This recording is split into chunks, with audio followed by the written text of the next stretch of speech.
오늘 말씀은 3장 14절에서 에베소서 3장 14절에서 마지막 21절까지를 같이 보겠습니다. 말씀 같이 읽습니다.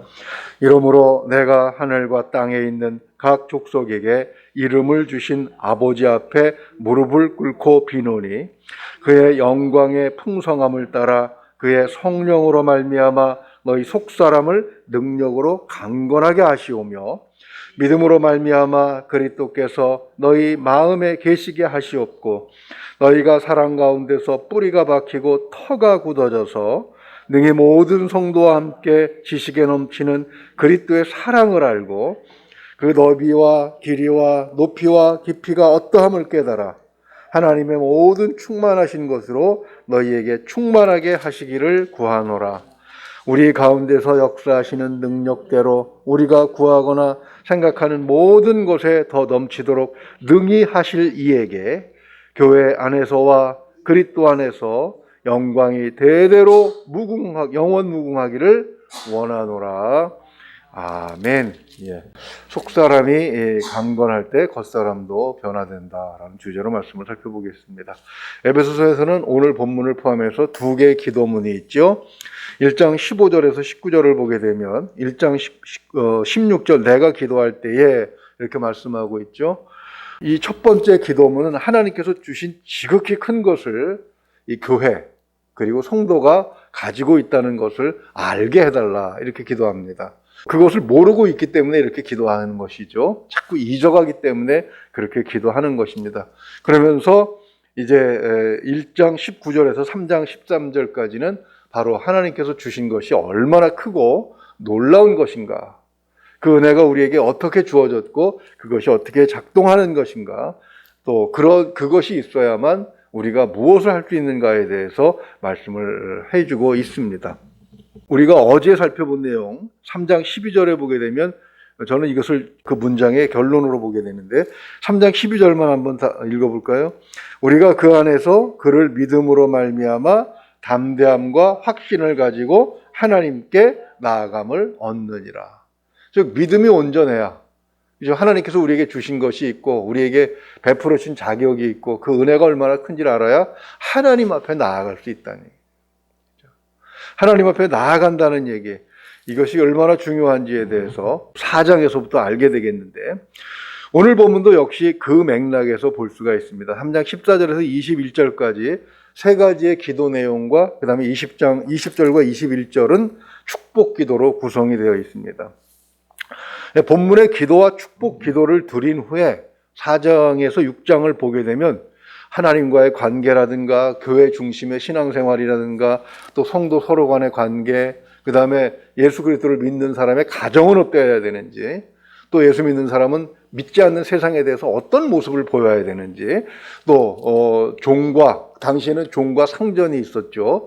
요즘으로 따지면은 경영하시는 분과 또 종업원 직원으로 일하시는 분의 사이가 어떠해야 되는지, 이런 모습들, 또 그렇게 살면서 마귀의 공격에 대해서 영적 싸움을 어떻게 싸워야 되는가, 이런 것들에 대해서 세세하게 이야기를 나누고 있는 것을 볼 수가 있습니다. 그런데 왜 이런 기도를 드리느냐? 바로 그 대답이 거기가 되겠죠. 다시 말해서 그러한 성도의 삶에 있어서 뭐가 생긴 겁니까? 문제가 생긴 겁니다. 그런데 오늘 본문 기도 내용에는 우리가 읽어봐서 알겠지만 외적인 삶에 필요한 그런 내용은 없습니다. 물질적이고 육체적인 것에 대한 언급이 조금도 없습니다. 성도들의 사업이 잘 되고 하는 그런 것들, 또 건강하게 해달라는 그런 것들도 없습니다. 이것은 무엇을 의미하냐, 또 이것을 통해서 우리는 무엇을 배울 수 있는가 생각을 해보려고 합니다.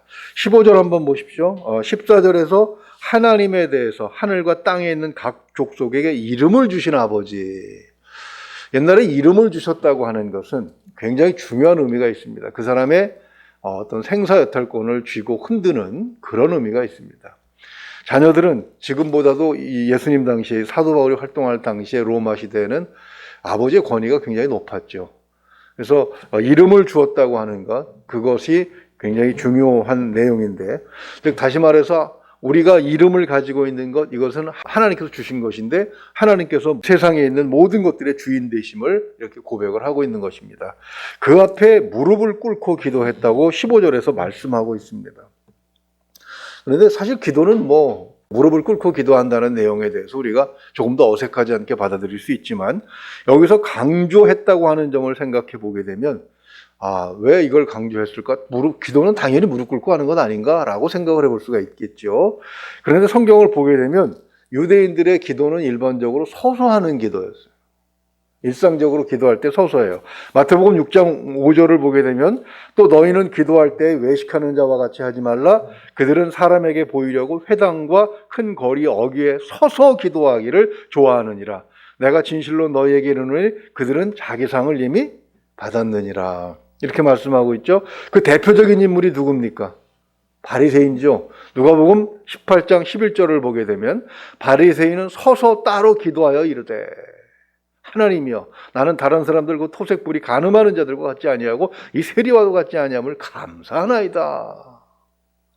이것이 보통 때 하는 기도였다는 거죠. 날마다 하는 기도, 일주일에 2번씩 가서 하는 기도, 이런 기도는 서서 이렇게 하고 있었습니다. 그런데 무릎을 꿇고 기도하는 모습도 간간히 성경에서 나오는데 시간이 없어서 하나하나 살펴보지 못하지만 주로 어느 때 그런 기도의 모습이냐면 아주 급박한 위기 상황입니다. 또 간절한 어떤 하나님 앞에 소망이 있을 때, 인간의 한계를 뛰어넘는 우리가 할 수 있는 그런 일들 이상의 문제가 우리에게 닥쳐왔을 때 절망 가운데서 드리는 기도, 이런 기도일 때는 무릎에 힘이 저절로 빠지는 거죠. 그래서 그런 기도들이 굉장히 많이 있습니다. 예를 들면 주님의 겟세마네 동산에서 기도하는 모습, 스데반 집사가 순교 마지막에 하나님 앞에 드리는 기도, 또 바울이 예루살렘 총회에 이제 이방인들도 구원을 믿음에 의해서 구원을 받는다는 사실을 부여잡고 이제 그 제2차 전도 여행을 떠날 때, 그때 이게 인간의 힘으로 할 수 없는 정말 긴박한 상황이라는 것을 알고 거기서 무릎을 꿇고 기도하고 있는 것을 우리는 이미 잘 알고 있습니다. 그러면 오늘 이 본문 에베소서를 기록하는 이 상황이 얼마나 힘들고 어려운 상황이냐, 긴박한 상황이냐. 4장 17절을 먼저 한번 볼까요? 같이 읽어보죠. 그러므로 내가 이것을 말하며 주 안에서 증언하노니 이제부터 너희는 이방인이 그 마음에 허망한 것으로 행함같이 행하지 말라. 그러니까 교회가 어떻게 되고 있어요? 에베소 교회의 소문을 듣고 이 에베소서를 기록한 거잖아요. 바울이 로마의 셋집에 갇혀서 연금 상태에 있으면서 들은 에베소 교회에 대한 소식이 이렇다는 겁니다. 교회가 성도들의 마음이 이방인과 차이가 없어졌어요. 교회가 그리스도의 향기를 퍼뜨리는 것이 아니라 교회 안에 모여서 세속적인 더러운 냄새를 풍기고 앉아 있었단 말입니다. 그 이유가 어디서부터 비롯되느냐? 오늘 기도 가운데 나타나는 거죠. 그 이유가 무엇이고 그 원인이 무엇인지에 대해서 이제 이야기를 하는 것입니다. 즉 객관적인 상황을 보더라도, 물리적인 상황을 보더라도 사도 바울이 에베소 교회로 달려가서 그러면 안 됩니다라고 한 사람 한 사람 붙잡고 하소연할 수 있는 상황도 아니에요. 좀 더 깊은 진리의 말씀을 전하면서 사람들이 깨닫기를 가르쳐 줄 수 있는 그런 상황도 아닙니다. 왜요?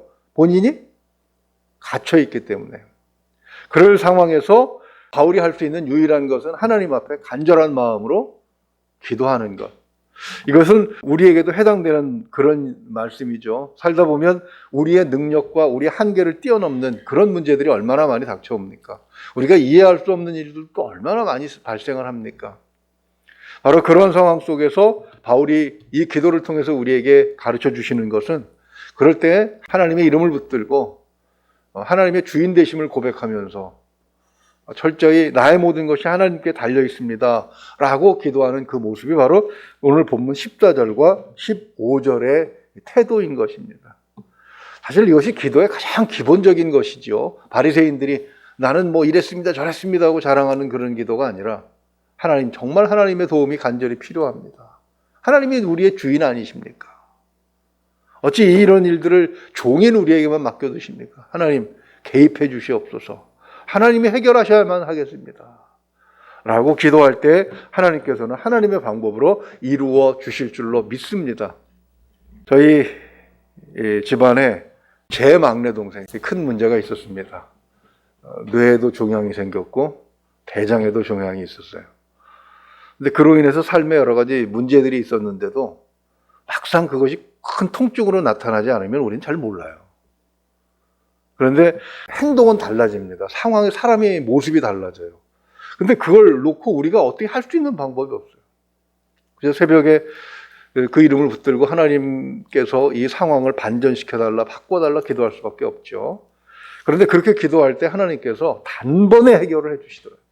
그 당사자를 거꾸로 들이시고 가장 좋은 시간에 기다리고 참고 기다리셨다가 저절로 병원에 갈 수밖에 없고 병원에서 조사를 할 수밖에 없고 그리고 모르던 것들이 밝혀지고 나서 또 수술하게 하시고 그러면서 있는 것들을 깨끗이 정리하게 해주시면서 다시 일으키고 주님 안으로 품어주시는 것을 보면서 이 기도밖에는 다른 게 없구나 하는 생각을 해보는 것이죠.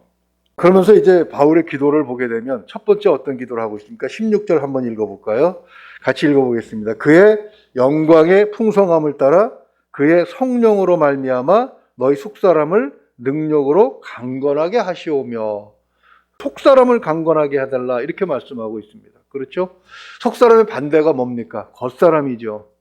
바로 속사람이 튼튼해지게 되면 어떤 일이 벌어집니까? 겉사람이 바뀌는 겁니다. 4장에서 6장까지의 내용을 보게 되면 앞에서 말씀드린 것처럼 성도의 겉으로 드러나는 모습입니다. 이것을 바꿀 수 있는 유일한 길은 속사람을 바꾸는 거예요. 속사람이 흔들렸기 때문에 무엇에 흔들립니까? 믿음이 흔들렸기 때문에 담대함도 잃어버리고 확신도 없는 가운데 이방인처럼 끌려가고 있었던 것이죠. 바로 그것을 벗어 던지려면 속사람이 강건해질 때 무엇으로요? 아버지의 영광의 풍성함을 따라서 성령께서 우리 같은 죄인을 용서하시고 용납하시고 붙들어 주실 때만이 우리의 속사람이 강건해진다고 하는 사실입니다. 4장 22절만 한번 볼까요? 속사람이 강건해질 때 얻어지는 또 하나의 효과가 있습니다. 22절 같이 한번 보겠습니다. 너희는 유혹의 욕심을 따라 썩어져가는 구습을 따르는 옛사람을 벗어버리고 아멘. 여전히 우리에게는 옛사람의 모습이 남아 있습니다. 왜냐하면 하나님 앞에 나와서 보내는 시간보다는 세상에서 보내는 시간이 훨씬 더 길기 때문에 그럴 수밖에 없습니다. 그러나 속사람이 강건하면 그것과는 상관없이 옛사람까지도 겉사람이 변화될 뿐만 아니라 옛사람까지도 벗어 던질 수 있습니다. 그렇게 해서 23절 보게 되면 오직 너희의 심령이 새롭게 되어 이렇게 마음이 새롭게 될 때 다른 삶도 새로워지는 것을 볼 수가 있습니다. 두 번째로 17절을 보게 되면 17절도 한번 읽어볼까요? 믿음으로 말미암아 그리스도께서 너희 마음에 계시게 하시옵고 너희가 사랑 가운데서 뿌리가 박히고 터가 굳어져서 이렇게 말씀합니다. 사실 이 에베소서를 쭉 시작하면서 우리에게 주신 말씀 가운데 하나는 그리스도가 우리 어디에 계신다? 마음에 계신다 이렇게 말씀하고 있습니다. 그런데 자꾸 우리가 이 속사람이 강건하여지지 못했을 때는 자꾸 그리스도를 바깥으로 밀어내요. 첫 번째 단계에서는 내 중심에서 그리스도를 내 마음의 변방으로 밀어내고 그 다음에는 나의 삶 밖으로 밀어내는 삶을 살더라는 얘기입니다. 그러나 그리스도의 사랑으로, 그렇죠? 17절 말씀처럼 두 가지적 의미가 있다고 생각을 합니다. 너희가 사랑 가운데서 뿌리가 박히고 터가 굳어져서 이것은 그리스도께서 우리를 사랑하시는 그 사랑과 우리 또한 그리스도를 사랑하는 사랑으로 우리의 마음이 믿음 안에서 튼튼하게 견고해질 수 있다고 하는 사실을 말씀을 하고 계시는 것이죠. 우리는 늘 그런 점검을 해봐야 됩니다. 신앙생활 하다 보면 교회 가는 일이, 또 교인들과 어울리는 일이, 또 예배 드리는 일이, 또 교회에서 하는 여러 가지 봉사가 짜증이 날 때가 있어요. 힘들고 몸이 못 따라주고 또 나한테 너무 많은 것을 교회에서 요구할 때, 또 내가 원하는 모습으로 교회가 이루어지지 않을 때, 그때는 그냥 싫고 짜증이 나는데 이 기도문에 의하면 그것은 교회나 내 상황에 대해서 짜증이 나는 것이 아니고 주님을 사랑하는 사랑이 식어진 거라고 우리는 생각을 해볼 수가 있는 것이죠. 사도 바울은 에베소의 그런 상황을 접하면서 이것의 문제는 두 번째로 뭐예요? 사랑이 식어진 것이기 때문이다. 그리스도의 사랑에 대한 확신이 줄어들고 또 내가 그리스도를 사랑하는 그 사랑이 식었기 때문에 그렇게 흔들린다는 사실을 우리는 우리의 삶 속에서도, 우리의 신앙생활 속에서도 얼마든지 발견할 수가 있는 것입니다. 마지막으로 그런 것들을 다 해결하려면 어떻게 해야 되느냐. 18절과 19절 같이 한번 읽어보겠습니다. 능히 모든 성도와 함께 지식에 넘치는 그리스도의 사랑을 알고 그 너비와 길이와 높이와 깊이가 어떠함을 깨달아 하나님의 모든 충만하신 것으로 너희에게 충만하시기를 구하노라. 아멘. 지식에 넘치는 그리스도의 사랑을 알아야 됩니다. 우리를 위해서 얼마나 많은 것을 헌신하셨는지, 하늘의 높은 아들의 지위를 버리고 이 땅에 내려오셔서, 그렇다고 왕의 아들로 태어나셨습니까? 무슨 장군으로 역사하셨습니까? 가장 낮고 천한 곳으로 오셔서 우리가 당할 고통을 대신 당하시고 죄도 없이 십자가에서 죄인의 모습으로 대물이 되셔서 우리의 죄를 해결해 주신 그 사랑을 아는데 어떻게 알아야 되냐면 19절 보세요. 너비와 깊이와 높이와 깊이 3차원적으로 알아야 된다는 것입니다. 그냥 단순히 지식으로 그랬구나 라고 아는 것이 아니라 그것이 우리의 삶에 적용이 돼야 되고 또 그런 것들을 또 전할 수도 있고 하는 이런 속에서 비로소 실체로 구성이 되는 것이죠. 그렇게 되었을 때 하나님의 모든 충만함이 우리의 삶 속에서 충만하게 된다는 얘기입니다. 예, 바로 그런 삶이 우리의 삶이 될 수 있기를 날마다 기도하셔야 되겠죠. 그 다음에 이제 축도를 잠깐 보게 되면 여기 20절을 보게 되면 그렇습니다. 우리가 구하는 것보다 더한 것을 주시는 분이시다. 이렇게 말씀하고 있습니다. 사실 우리는 막 어떤 위기에 닥쳤을 때 급박한 상황에서 어때요? 아주 절박한 상황에 처하면 딱 그것만 붙잡고 기도합니다. 그것만 주시면 되지 않습니까? 라고 하지만 하나님은 어때요? 더 근원적인 부분을 알고 계시고 더 필요한 것을 알고 계시기 때문에 그런 것들까지 다 채워주시는 분이시죠. 그렇습니다. 어린아이가 그러니까 친구가 가지고 있는 장난감이 갖고 싶어서 막 떼를 씁니다. 엄마 아빠 이거 사줘 하고 떼를 씁니다. 그러나 엄마 아빠는 아이들에게 장난감만 사주고 말아요. 먹는 것, 입는 것, 자는 것 다 챙겨주는 것이 바로 부모의 모습이지 않습니까? 지금 사도 바울은 하나님께서 그렇게 하시는 분으로 우리의 삶의 모든 것을 그렇게 책임지시는 분으로 그렇게 하고 또 그것이 교회 안에서 또 그리스도 안에서 대대로 이어질 수 있기를 간절히 소망하는 것이죠. 교회가 그렇게 세워져 갈 때 비로소 그 안에서 많은 영혼 구원의 놀라운 역사가 일어나고 교회에 소속된 자들이 신앙 안에서 속사람이 강건해지고 겉사람도 강건해지고 그리고 옛사람을 벗어던지고 심령이 새롭게 되는 놀라운 역사가 나타나면서 삶도 달라지고 또 우리가 원하는 거 우리가 하나님의 영광 안으로 들어갈 수 있다는 그러한 사실도 우리는 기억해야 될 줄로 믿습니다. 말씀을 정리합니다. 속사람이 강건해지기를 위해서 날마다 기도하십시오. 속사람은 어떻게 강건해지는 것입니까? 흔들리지 않는 것입니다. 믿음, 속은 뭐예요? 속이라고 하는 것은 우리의 마음을 얘기하죠. 우리의 영혼을 얘기합니다.